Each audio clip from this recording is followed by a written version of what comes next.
तृतीयं कृष्णपिङ्गाक्षं गजभद्रं चतुर्थकं लम्बोदरं पञ्चमं च षष्ठं विकटमेव च सप्तमं विघ्नराजेन्द्रं धूम्रवर्णं तथाष्टमं नवमं भालचन्द्रं च दशमं तु विनायकम् एकादशं गणपते द्वादशं तु गजाननं द्वादशैतानि नामानि त्रिशन्तो ये पठेन्नर न च विघ्नभयं तस्य सर्वसिद्धिं करं प्रभ।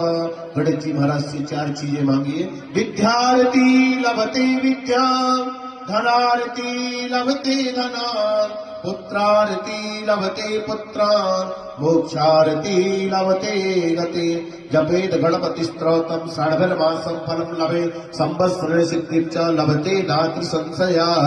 क्षिवितने वरिष्ठं सर्वकल्याणमूर्तिम्।